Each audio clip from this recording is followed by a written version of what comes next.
Assalamualaikum warahmatullahi wabarakatuh. Bapak Ibu yang saya hormati, alhamdulillah kita berjumpa kembali dalam kajian subuh Yayasan Pendidikan As-Salam, Jalan Merpati nomor 4 Sampang, Madura. Hari ini Kamis 13 November 2025. Tema pada pagi hari ini adalah menggapai cinta Allah di keheningan malam. Bapak Ibu yang saya hormati, di dalam kehidupan sehari-hari kita tidak lepas daripada problematika yang kita rasakan dalam kehidupan sehari-hari. Baik itu kesedihan, kesenangan, ya. Baik itu ujian, cobaan, atau kenikmatan, ya. Namun demikian, intinya bagaimana kita itu mengemas bahwa semua yang kita hadapi itu adalah kita kemas dalam rangka mendekatkan diri kepada Allah Subhanahu wa Ta'ala. Bapak Ibu yang saya hormati, kita ketahui bahwa sebenarnya cinta yang sejati itu adalah cinta Allah Subhanahu wa Ta'ala kepada hambanya. Namun demikian, tidak semua hambanya itu dapat meraih cinta Allah. Jadi orang-orang yang dapat meraih cinta Allah itu adalah orang-orang yang beriman kepada Allah. Artinya cintanya kepada Allah itu betul-betul mendalam, betul-betul ya murni. Cintanya kepada Rasulullah itu betul-betul luar biasa. Kemudian orang itu setiap harinya memikirkan bagaimana orang itu memperjuangkan agama Allah, baik lewat hartanya, baik lewat jiwanya. Nah, Bapak Ibu, salah satu untuk menggapai cinta Allah itu adalah bagaimana kita memanfaatkan momentum malam hari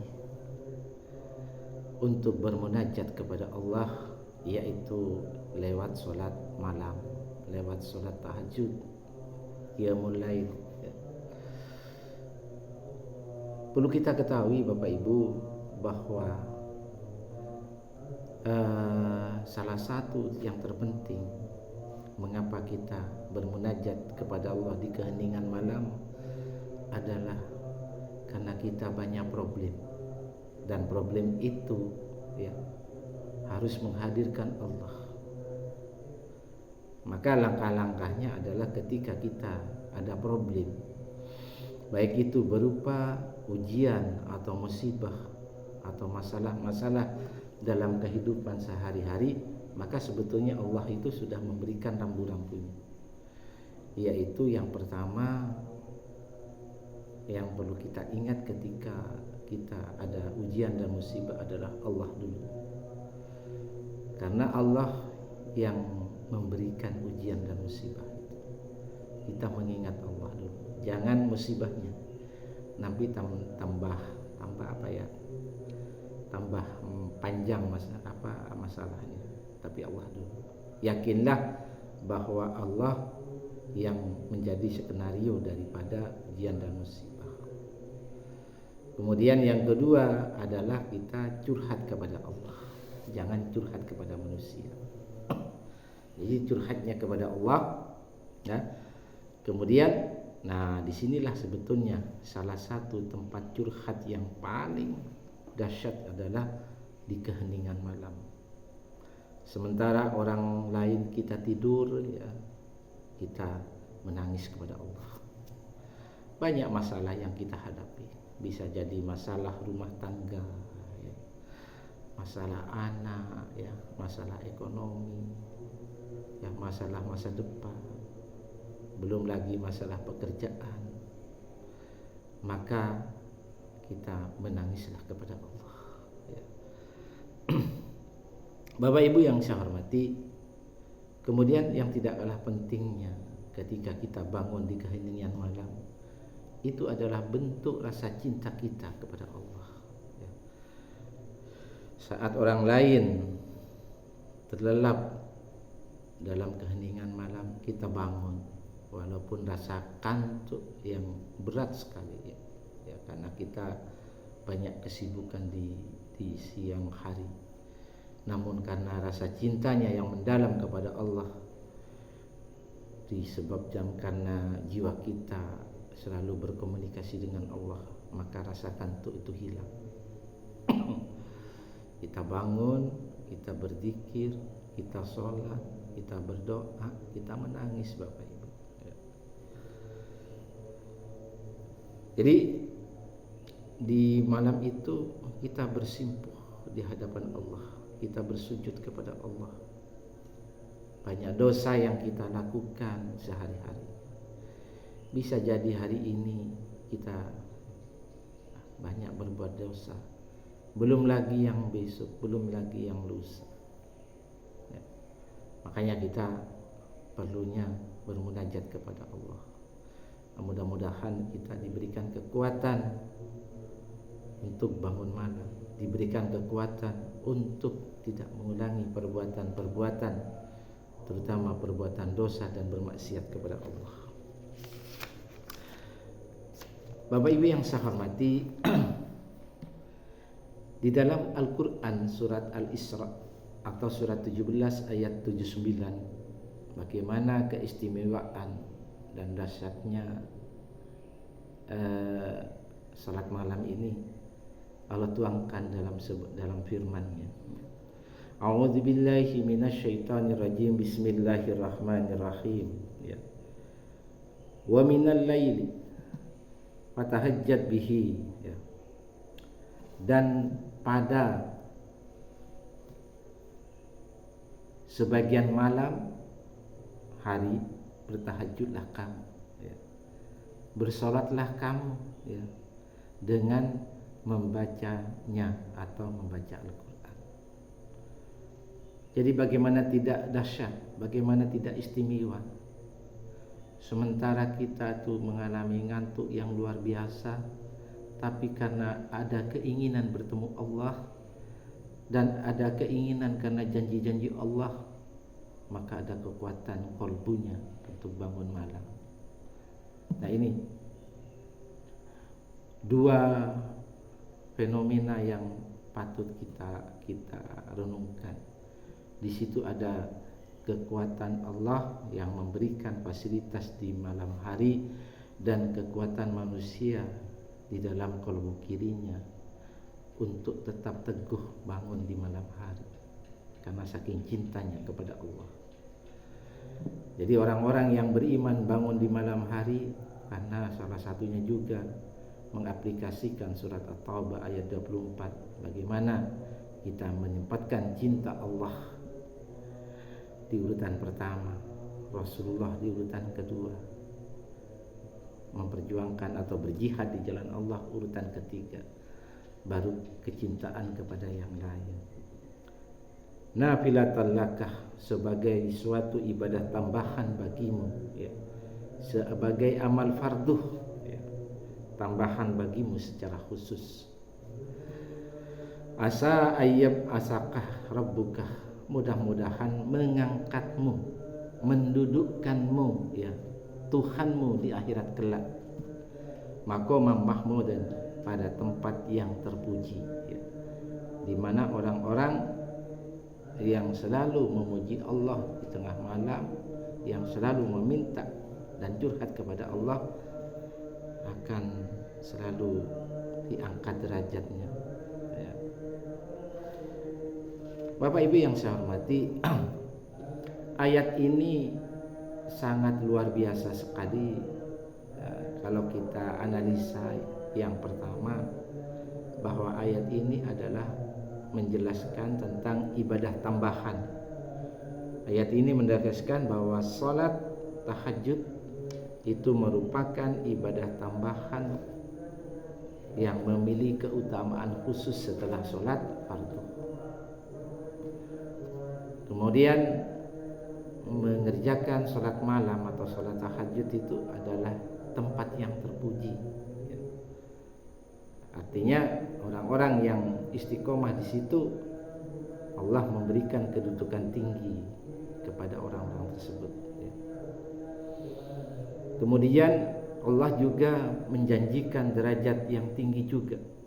Jadi sholat tahajud itu tidak hanya menambah pahala, tetapi juga mengangkat derajat seseorang yang istiqomah melaksanakan ibadah sholat malam. Dia angkat derajatnya baik di dunia maupun di akhirat. Kemudian sholat tahajud juga mempunyai tujuan untuk mendekatkan diri kepada Allah, meraih kemuliaan. Bapak Ibu yang saya hormati, tentunya melaksanakan sholat malam ini berat Bapak Ibu. Walaupun kita sudah berusaha, namun apabila orang itu menjaga imannya, menjaga kolbunya, terutama kolbu kirinya, dan jiwanya senantiasa di dalam jalan Allah, menjaga kesuciannya, banyak berzikir kepada Allah, banyak mengingat Allah, banyak beramal saleh, banyak berdoa, maka sebetulnya tidak ada yang sulit bagi orang yang beriman. Sepayah apapun, karena nanti Allah yang berkehendak, Allah yang membangunkan orang-orang yang mempunyai hati atau jiwa yang suci. Jadi Allah yang mengetukkan kalbunya. Dalam sebuah hadis Rasulullah itu bersabda, hadis riwayat Muslim, salat yang paling utama setelah salat fardu adalah salat malam. Jadi betapa agungnya salat malam. Marilah Bapak Ibu kita jadikan sarana sholat malam ini untuk menjawab segala problematika kita dalam kehidupan, masalah-masalah yang kita hadapi selama kita hidup di dunia, ya. Mari kita jaga dengan sholat malam di samping sholat 5 waktu dan ibadah-ibadah yang lain. Maka kalau itu yang dilakukan, pasti Allah akan mengambil alih segala problem kita dan Allah yang akan menyelesaikannya. Bapak Ibu yang saya hormati, ada juga sebuah hadis riwayat Bukhari dan Muslim. Jadi Rasulullah itu dalam hadis Rasulullah itu menyebutkan bahwa Allah Subhanahu wa taala akan turun ke langit dunia pada sepertiga malam terakhir, ya. Lalu Allah itu menjanjikan bahwa barang siapa yang berdoa kepadaku, maka aku akan mengabulkannya. Siapa saja yang meminta kepadaku, maka aku memberinya. Dan siapa saja yang memohon ampunan kepadaku, maka aku akan mengampuninya. Bapak Ibu yang saya hormati, betapa dahsyat dan luar biasanya sholat malam ini, ya. Marilah kita betul-betul mempersiapkan diri dengan sebaik-baiknya. Mohon izin, manakala kita tidak ada kegiatan aktivitas di malam hari yang begitu penting, maka tidak salah kita tidur lebih awal supaya di tengah malam kita bisa bangun untuk menyampaikan curhatan kita kepada Allah. Kita mau nangis kepada Allah, kita mau istilahnya, mau menyampaikan unek-unek kita kepada Allah, segala problematika kita kepada Allah, dan kita mau minta solusi kepada Allah, mencari jalan keluar. Di mana solusi itu kita harapkan dan yang kita inginkan adalah sebuah solusi. Justru solusi itu semakin mendekatkan diri kita kepada Allah. bukan semakin menjauhkan diri kita dari Allah Subhanahu wa taala. Bapak Ibu yang saya hormati, yang tidak kalah pentingnya, insyaallah kalau kita menjaga solat 5 waktu, kalau kita menjaga solat malam atau solat yang lainnya, insyaallah badan kita akan menjadi sehat secara jasmani juga secara batin, maka jiwa kita menjadi sehat pula. Mudah-mudahan ini menjadi renungan bersama. Terima kasih.